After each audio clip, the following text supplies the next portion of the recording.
Everyday life science by সূচনা চ্যানেলে সকল শিক্ষার্থীদের স্বাগত।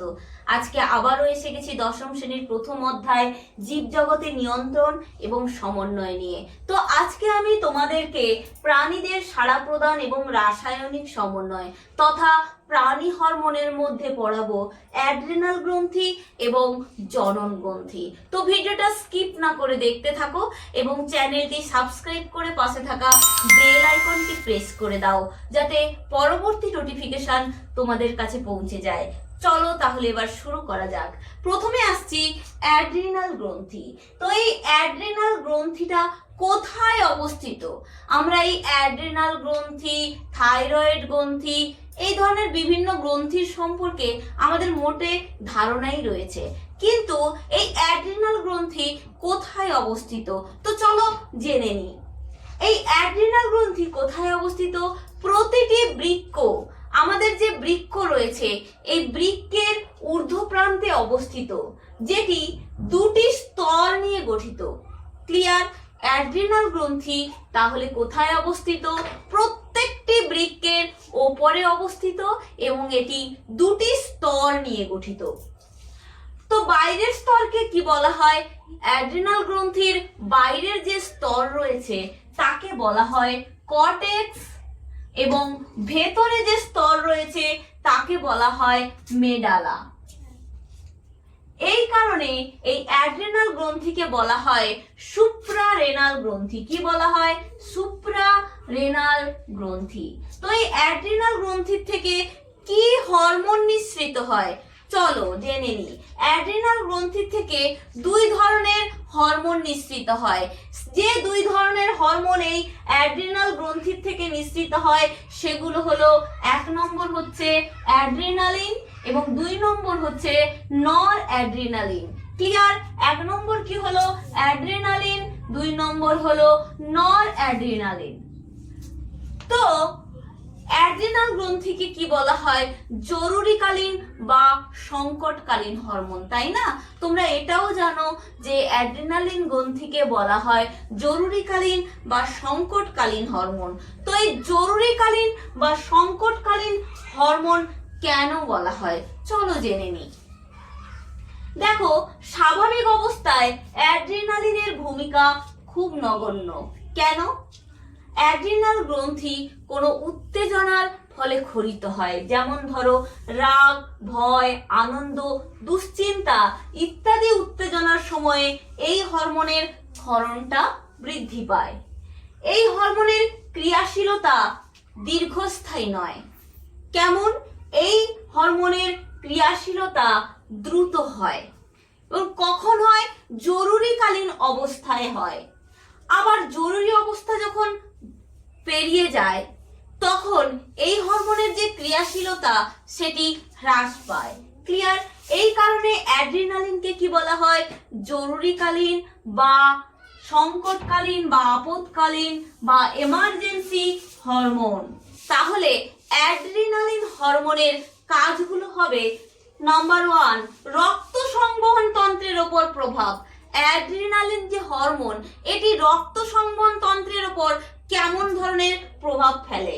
তো এই অ্যাড্রিনালিন হরমোন হ্রাদ উৎপাদ বৃদ্ধি করে। কি করে? হার্ট উৎপাদটাকে বৃদ্ধি করে এবং রক্তবাহকে সংকুচিত করে কি করে? রক্তচাপ বাড়িয়ে দেয়। নাম্বার 2, শ্বাসক্রিয়ার উপর কিভাবে প্রভাব পড়ে? শ্বাসক্রিয়ার উপর অ্যাড্রিনালিন হরমোনের প্রভাবটা কি? এই অ্যাড্রিনালিন হরমোন অ্যাড্রিনাল ব্রঙ্কিওলের পেশিকে কি করে? শিথিল করে দেয়। কাকে শিথিল করে দেয়? অ্যাড্রিনাল ব্রঙ্কিওলের পেশিকে কি করে? ব্রঙ্কিওলের যে পেশি রয়েছে তাকে শিথিল করে দেয় এবং তাদের যে গহ্বর থাকে তাকে কি করে? প্রসারিত করে দেয়। এবং হাঁপানির সময় এই অ্যাড্রিনাল ব্রঙ্কিওলগুলোকে প্রসারিত করে। এর ফলে কি হয়? শ্বাসকষ্ট, মানুষদের যে শ্বাসকষ্ট যাকে ইংরেজিতে বলা হয় অ্যাসমা, এই শ্বাসকষ্টটাকে লাঘব করে। নাম্বার 3 হচ্ছে অস্থিপেশির উপর অ্যাড্রিনালিন কি ধরনের প্রভাব ফেলে? অ্যাড্রিনালিনের প্রভাবে কি হয়? পেশির যে উত্তেজিতা এটা কি হয়? বৃদ্ধি পায় এবং পেশির সংকোচনশীলতাটাও বৃদ্ধি পায়। পেশির অসাড় কাল মানে পেশি যে অসাড় হয়ে যায়, কাজ করে না, সেটি বিলম্বিত হয়। নাম্বার 4 হচ্ছে বিপাকের ওপর প্রভাব। অ্যাড্রিনাল কি করে? বিএমআর বৃদ্ধি করে। বিএমআর বৃদ্ধি করে কি করে? গ্লাইকোজেনোলাইসিস পদ্ধতিতে কি করে? রক্তের মধ্যে শর্করার পরিমাণকে বাড়িয়ে তোলে। নাম্বার 5 কি? চোখের ওপর কি ধরনের প্রভাব পড়ে?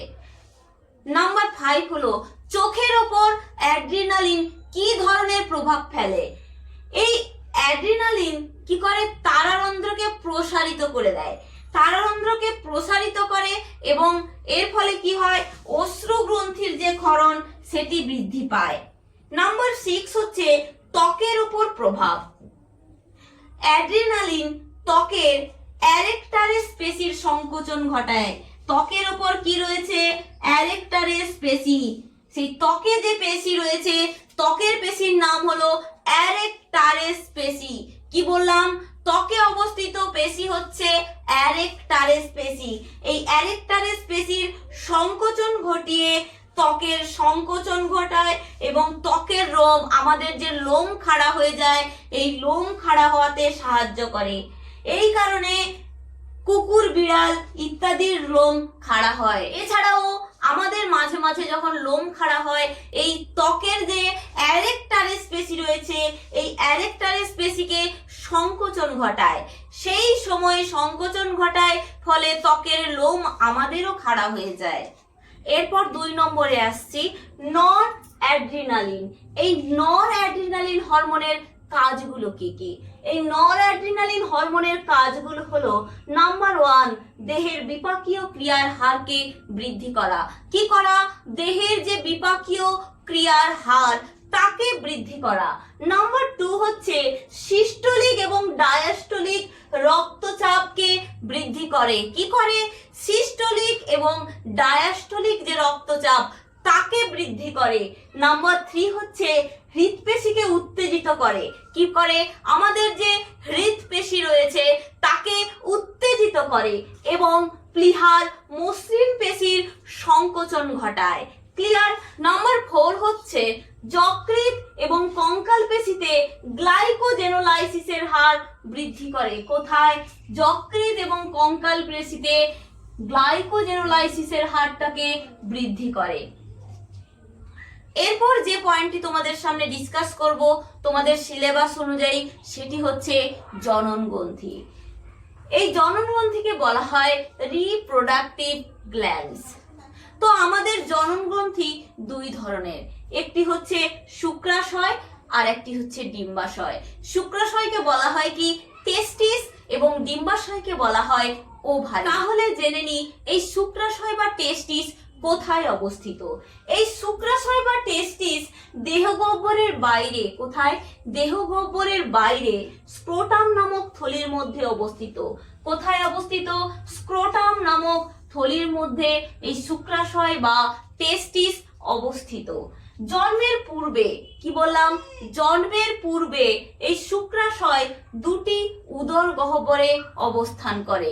তাহলে শুক্রাশয় বা টেস্টিস নিঃসৃত হরমোনগুলো কি কি? শুক্রাশয় বা টেস্টিস নিঃসৃত হরমোনটি হলো টেস্টোস্টেরন। কি বললাম? শুক্রাশয় বা টেস্টিস নিঃসৃত হরমোনটি হচ্ছে টেস্টোস্টেরন। তাহলে লোকাল হরমোন আমরা কাকে বলবো? লোকাল হরমোন বলবো টেস্টোস্টেরনকে। সেই লোকাল হরমোনটা কি? লোকাল হরমোন হলো যেসব হরমোনের ক্রিয়া, কি বললাম?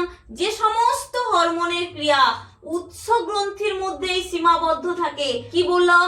যে সমস্ত হরমোনের ক্রিয়া উৎস গ্রন্থির মধ্যেই সীমাবদ্ধ থাকে তাকে বলা হয় লোকাল হরমোন।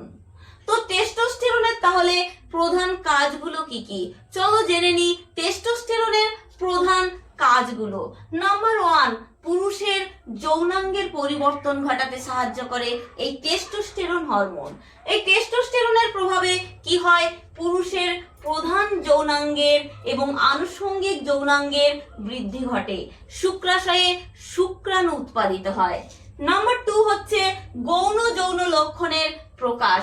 গৌণ যৌন লক্ষণ বলতে আমরা কি বুঝি? এই টেস্টোস্টেরন পুরুষদের গৌণ যৌন লক্ষণ। চলো জেনে নি গৌণ যৌন লক্ষণ কোনগুলো। যেমন ধরো পুরুষদের পেশি বহুলতা, পুরুষদের গলার স্বর মোটা হয়ে যাওয়া এবং গোঁফদাড়ি গজানো, এগুলোই হচ্ছে গৌণ যৌন লক্ষণ। নাম্বার 3 হচ্ছে মৌল বিপাকীয় হার। এই টেস্টোস্টেরন কি করে? দেহের যে মৌল বিপাক হার এবং প্রোটিন সংশ্লেষ তা বৃদ্ধি করে। কি করে? এই মৌল বিপাক হার এবং প্রোটিন সংশ্লেষ এটি বৃদ্ধি করে। এরপরে 2 নম্বরে আসছি ওভারি, যাকে বলা হয় ডিম্বাশয়। তো এই ডিম্বাশয় বা ওভারি কোথায় অবস্থিত? এই ডিম্বাশয় বা ওভারি স্ত্রী দেহে শ্রোণী গহ্বরে জরায়ুর 2 পাশে অবস্থিত। নাম্বার 2 হচ্ছে এই জরায়ু নিঃসৃত হরমোনগুলো কি কি? এই জরায়ু নিঃসৃত যে 2টি হরমোন সেটি হলো প্রোজেস্টেরন এবং হিস্ট্রোজেন। হিস্ট্রোজেন এবং প্রোজেস্টেরন হলো জরায়ু নিঃসৃত হরমোন। তো এই হিস্ট্রোজেনের কাজগুলো তাহলে কি কি? এই হিস্ট্রোজেনের সর্বপ্রধান কাজ হলো ডিম্ব উৎপাদনে সাহায্য করা। কি বললাম? হিস্ট্রোজেনের সর্বপ্রধান কাজ হলো ডিম্ব উৎপাদনে সাহায্য করা। হিস্ট্রোজেনের প্রভাবে কিভাবে দৈহিক পরিবর্তন ঘটে? হিস্ট্রোজেনের প্রভাবে নারীদের ত্বক কোমল হয়। কি হয়? নারীদের ত্বক কোমল হয় এবং ত্বক মসৃণ হয়। স্তন গ্রন্থিতে কি হয়? স্নেহদ্রব্য সঞ্চিত হয় এবং স্তনগুলি আকারে বৃদ্ধি পায়। এছাড়াও জরায়ুর আকৃতিও বৃদ্ধি পেতে থাকে। নাম্বার 3 হচ্ছে রজচক্র কিভাবে নিয়ন্ত্রণ করে?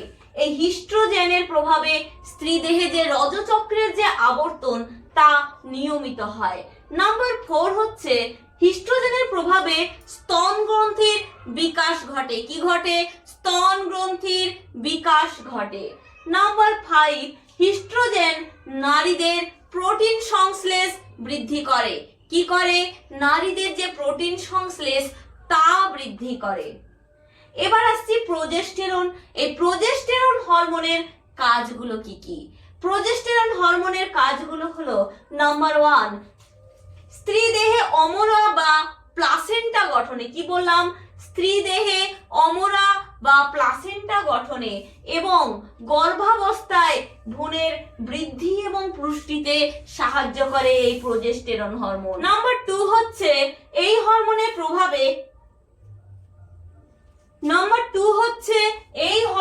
প্রভাবে ডিম্বাশয়ে ডিম্ব উৎপাদন বন্ধ থাকে। কি থাকে?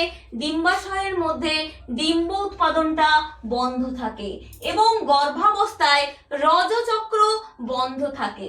নাম্বার 3 হচ্ছে গর্ভাবস্থা চলাকালীন জরায়ুর অমসৃণ পেশির সংকোচনে বাধা দেয়। কি দেয়?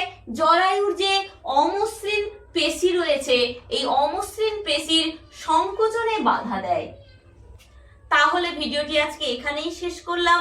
কারোর যদি কোয়ারি বা প্রশ্ন থাকে অবশ্যই কমেন্ট সেকশনে লিখে পাঠাও এবং চ্যানেলটি লাইক, শেয়ার, সাবস্ক্রাইব করে পাশে থাকা বেল আইকনটি প্রেস করে দাও যাতে পরবর্তী নোটিফিকেশন তোমাদের কাছে পৌঁছে যায়।